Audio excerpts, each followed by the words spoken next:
entrelinhas da Bíblia. Meu nome é Pedro. Oi, gente, e eu sou a Marina.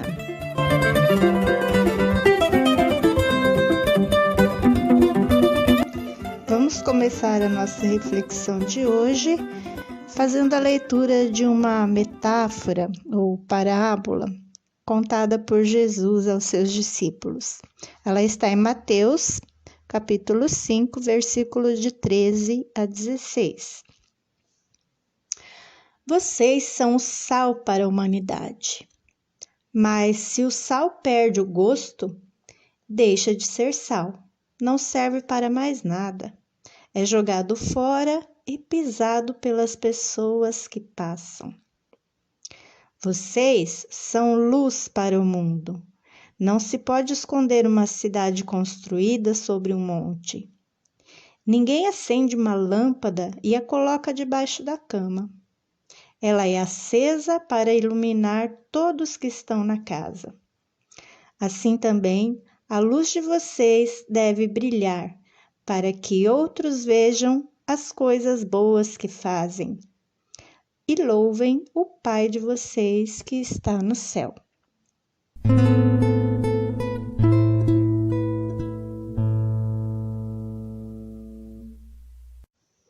Esse texto que eu li faz parte do Sermão da Montanha. Jesus subiu a montanha para falar para as pessoas que estavam ali.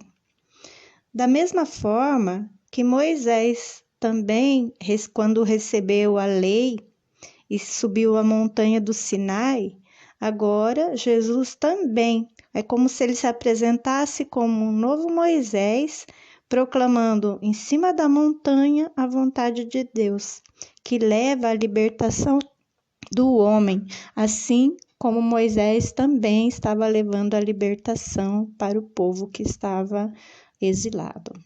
Mas por que Jesus usou o sal para chamar a atenção dos seus ouvintes? Você conhece a importância do sal?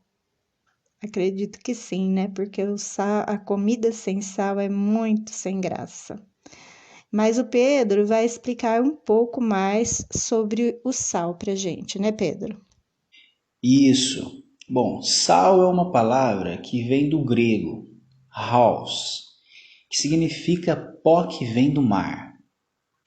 O sal é essencial para a manutenção de várias funções fisiológicas do corpo, para o funcionamento das células nervosas, para a contração dos músculos, tem influência sobre a pressão arterial, uma vez que a sua concentração pode alterar o equilíbrio dos fluidos corporais e desempenha também tantas outras funções no organismo. Apesar dessas funções, adicionar sal à dieta não deveria ser necessário, pois a quantidade necessária para reparar as perdas de nutrientes já está presente nos alimentos in natura, ou seja, o alimento cru, o alimento que não é processado. Esse hábito de acrescentar sal aos alimentos ocorreu apenas com a introdução da agricultura há aproximadamente 10 mil anos. Foram os chineses há aproximadamente 5 mil anos que descobriram que o sal poderia ser utilizado na preservação de alimento, o que permitia a eles estocar alimento e, desse modo, reduziu a necessidade de migração, permitindo que essas comunidades se fixassem em uma região por um longo período de tempo.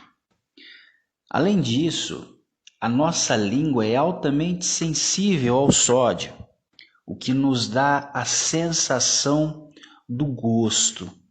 Portanto, o sal também passou a ser utilizado como tempero, pois realçava o gosto, o sabor dos alimentos. No entanto, o excesso de sal também pode trazer prejuízos, uma vez que pode aumentar a pressão arterial, causando prejuízos ou riscos à saúde. O excesso de sais no solo, por exemplo, traz prejuízos às suas propriedades químicas e físicas, propriedades essas da terra, provocando redução no crescimento de plantas, prejudicando na fertilidade do solo, portanto.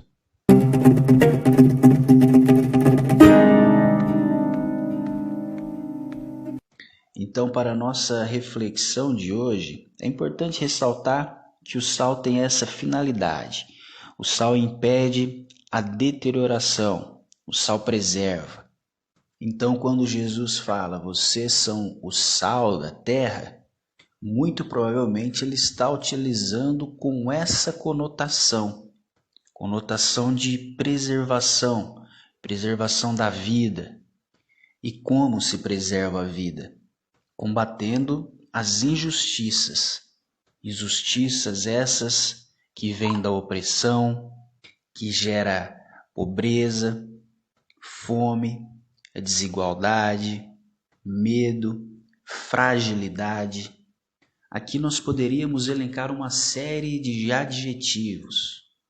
Então, ser sal significa a preservação, impedir a deterioração do seu povo.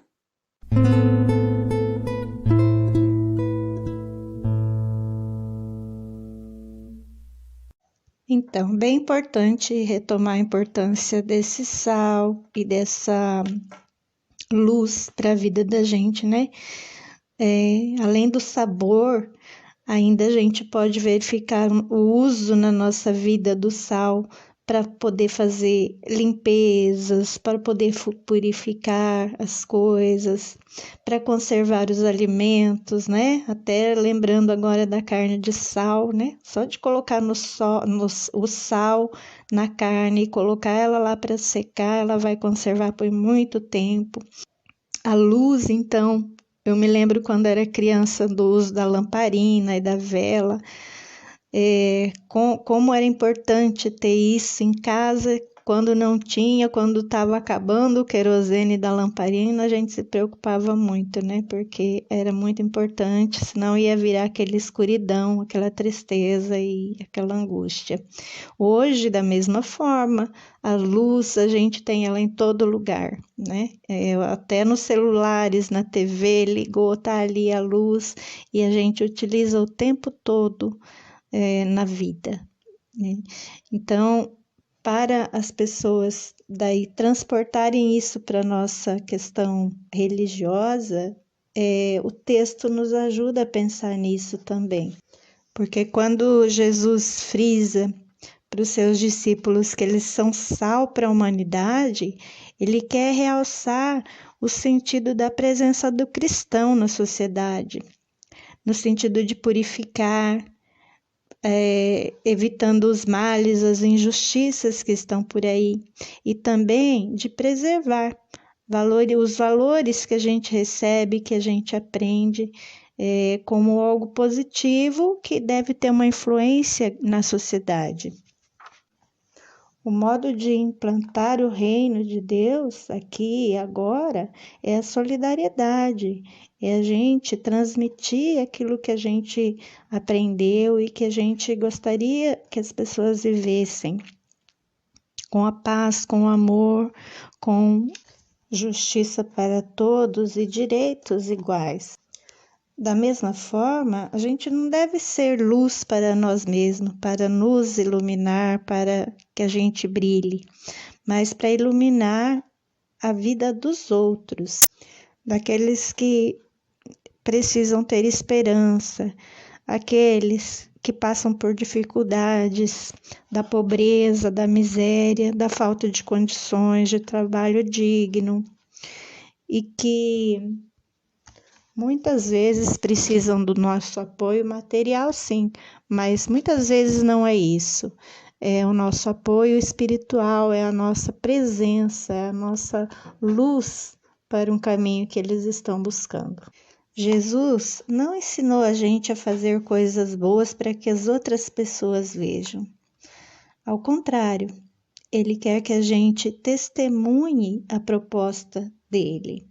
A marca do cristão Não seja aquilo que ele professa pela boca, pelas orações que faz, mas sim pela solidariedade, pelo compromisso com a justiça, pela ética, pelo serviço ao próximo e, principalmente, serviço aos excluídos. Jesus pegou o exemplo de duas coisas que são bem baratinhas, né? O sal e a luz. Com essas duas coisas importantíssimas para a vida, tão simples e tão importantes, ele quis dizer que o quanto elas também são imprescindíveis, o quanto elas não podem deixar de existir. E usando a metáfora, né, do sal e da luz, ele quis dizer assim, os cristãos, eles têm um programa de vida, que é combater todo tipo de podridão, tudo que deteriora o tecido social e corrói a dignidade humana. Devemos nos projetar para a luz, a esperança rumo a um futuro melhor e mais digno para todos. Vamos lembrar que quando a gente foi batizado, alguém, né, os nossos padrinhos ou os nossos pais, tinham a vela, a luz da vela como um símbolo naquele momento para nós. Então, no nosso dia a dia, como que a gente pode fazer com que aquela luz que foi prometida lá para nós possa se fazer presente no dia a dia? Nas pequenas ações, a gente não precisa fazer grandes coisas, né? Naquela mensagem que a gente escreve para o nosso grupo, naquela mensagem que a gente encaminha, né? Que são coisas boas, que a gente não precisa estar dizendo muita coisa, mas quando a gente coloca para os outros o nosso ponto de vista com os valores cristãos, a gente já vai estar ajudando as pessoas a refletirem sobre.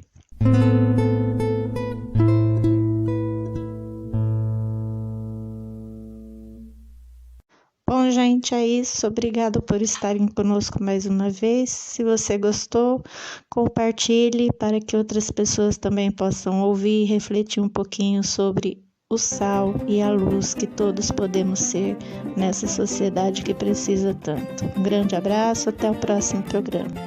Isso aí, grande abraço a todos, uma boa semana.